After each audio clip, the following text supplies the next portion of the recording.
Monsieur le secrétaire perpétuel, mesdames et messieurs les académiciens, mesdames, messieurs, nous allons donc écouter notre collègue, le professeur Jean-François Beckers, membre titulaire, qui a travaillé à cette éloge avec la collaboration du professeur Jacques Ménil de l'Université de Liège, éloge du professeur Albert Kakenbeek, membre illustre de notre compagnie, vétérinaire de l'Université de Liège et spécialisé dans la bactériologie et les maladies bactériennes des animaux. Professeur Beckers, la parole est à vous. Merci, Monsieur le Président. Monsieur le Président, Monsieur le Secrétaire perpétuel, chers collègues, Mesdames, Messieurs, chers amis, chère Madame Kakenbeek et tous les membres de sa famille. Le professeur Albert Kakenbeek naquit à Etterbeek le 30 juin 1928. Il sera l'aîné d'une famille de 8 enfants. Pendant son adolescence, il se rend régulièrement à la ferme d'un oncle à Arken, où est née sa vocation de vétérinaire. Après 2 années de candidature en sciences à l'Université catholique de Louvain, il rejoignit l'école de médecine vétérinaire de l'État à Kurgem pour une 3e année de candidature et pour les 3 années de doctorat. Il fut diplômé docteur en médecine vétérinaire le 15 juin 1951 avec distinction. Il était un des, sinon le plus jeune de sa promotion. La même année, il commença sa carrière comme assistant à la chaire de microbiologie générale et médicale. Pendant ces années d'assistant, il obtint le diplôme de médecin vétérinaire colonial de l'Institut de médecine tropicale d'Anvers et un certificat en statistique appliquée aux études de laboratoire et aux études cliniques de l'Université libre de Bruxelles. Albert Kakenbeek fut promu chef de travaux en 1955, chargé de cours associé en 1965, professeur en 1968 et professeur ordinaire en 1976. Il fut admis à la retraite le 1er octobre 1993. Le professeur Kakenbeek était membre de plusieurs sociétés de microbiologie ainsi que de notre confrérie, l'Académie royale de médecine de Belgique. Il fut élu correspondant rénicole en 1981 et membre titulaire en 1984. Nos premiers souvenirs en tant qu'étudiant datent de l'époque où Albert Kakenbeek fut promu chargé de cours associé. Le professeur Schoenarts et Kakenbeek terminaient la rédaction des 4 tomes du manuel intitulé « Maladies infectieuses des animaux domestiques ». Pour nous étudiants, la disponibilité de ces documents, au total 935 pages, était bien appréciée. Le manuel occupe encore aujourd'hui une place de choix de la bibliothèque de bon nombre d'entre nous. Les étudiants ont découvert les qualités du professeur au cours des enseignements pratiques. En effet, en plus de sa parfaite maîtrise de toutes les techniques de diagnostic bactériologique de l'époque, culture, inoculation, sérologie et bien d'autres, il était discret et gentil et, en définitive, très abordable et compréhensif. En effet, à l'époque, nombreux étaient les cas de brucellose bovine dans les fermes. La maladie pouvait se transmettre aux humains, surtout aux obstétriciens, car les germes sont fortement disséminés au cours d'une parturition ou d'un avortement.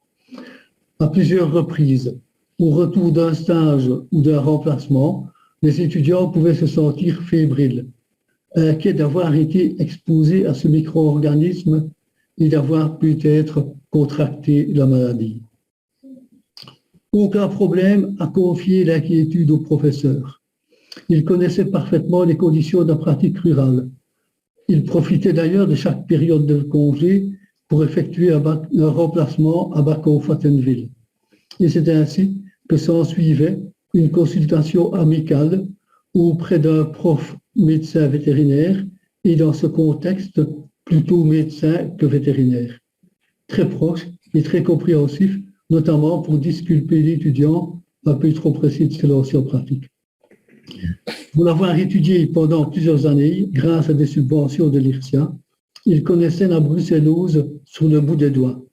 Il maîtrisait le sérodiagnostic et le réalisait dans la foulée. Prise de sang, centrifugation et test du sérum de l'étudiant. Vous aurez une première idée demain. Et pour la lecture finale, ce sera tel ou tel jour, probablement lundi prochain. Et puis, une série d'autres questions. Où êtes-vous allé? Avec quel confrère? Est-ce que ça vous a plu? Et comme il se plaisait à le dire, moi personnellement, je remplace chaque année un confrère en Ardennes. C'est une belle région. Les éleveurs sont très accueillants. Mais, il faut aimer se relever la nuit et faire des césariennes. À la faculté, le professeur a rendu énormément de services, toujours avec une objectivité irréprochable et beaucoup de discrétion. Il a toujours respecté les collègues et a veillé à leur faciliter leur progression dans leur carrière scientifique ou académique, en restant lui-même à l'abri de la lumière des projecteurs. Par sa compétence et sa disponibilité, il a également été un appui indispensable aux directeurs de laboratoires provinciaux lors de la mise en route des techniques de diagnostic dans leurs unités. Les travaux de recherche réalisés, plus de 200 publications, peuvent être divisés en 3 parties principales. Les avortements brucelliques chez les bovins, en particulier la protection vaccinale et la réaction sérologique, les colibacilloses septicémiques néonatales des veaux et les colibacilloses entériques néonatales des veaux nouveau-nés. C'est en 1958 que débutèrent les travaux sur les colibacilloses bovines, travaux qui se poursuivent d'ailleurs encore aujourd'hui dans le service de la faculté. Grâce à l'ensemble des résultats, ces recherches ont contribué à diminuer de manière spectaculaire les mortinatalités des veaux, passant de 22% à 4% en moyenne dans les 82 fermes de l'étude. Il faut comprendre et se remémorer qu'à l'époque, plus de 10% de ces fermes perdaient près de la moitié des veaux nouveau-nés. À partir de la seconde moitié des années 1970, ces travaux se concentrèrent sur un autre type de colibacillose des veaux nouveau-nés, à savoir les colibacilloses entériques, responsables également de pertes importantes en élevage viandeux, et comme si ces souches entériques avaient occupé la place laissée libre par les souches septicémiques. Les différentes souches pathogènes d'Escherichia coli en général, et chez le bovin en particulier, furent le sujet d'une communication à l'Académie royale de médecine lors de la séance du 19 juillet 1980. Les premiers travaux de caractérisation de ces souches avaient recours au seul test disponible à l'époque, la sérothérapie, l'anse intestinale bigaturée chez le veau ou chez le lapin et l'injection intrastomacale chez le souriceau nouveau-né.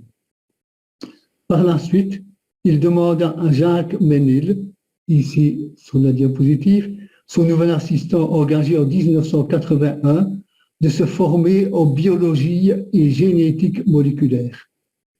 Ce qui permit à celui-ci de défendre brillamment une thèse de doctorat en sciences vétérinaires en 1988, intitulée Escherichia coli entérotoxinogène bovin, identification des facteurs et des plasmides de virulence par hybridation ADN-ADN. Le nom du professeur Kalkenbeek est très connu en francophonie vétérinaire, suite aux différentes communications qu'il effectua lors de nombreux congrès et colloques sur les colibacilloses bovines. Il a supervisé d'excellentes thèses de doctorat, dont celle du doyen actuel de la faculté de médecine vétérinaire, Georges Daube, et fut aussi membre de divers jurys de thèses de doctorat et d'agrégation. Alors peut-être la dia suivante. En 1991, le professeur m'a invité pour l'accompagner aux premières journées de biotechnologie animale de l'Université des réseaux d'expression française à Dakar. Il avait soigneusement préparé la sélection et la correction des abstracts des intervenants. Il a dirigé plusieurs sessions, toujours avec compétence et objectivité, mais en gardant beaucoup de tact et de bienveillance envers les jeunes étudiants qui se lançaient dans l'aventure d'une présentation orale de leurs résultats.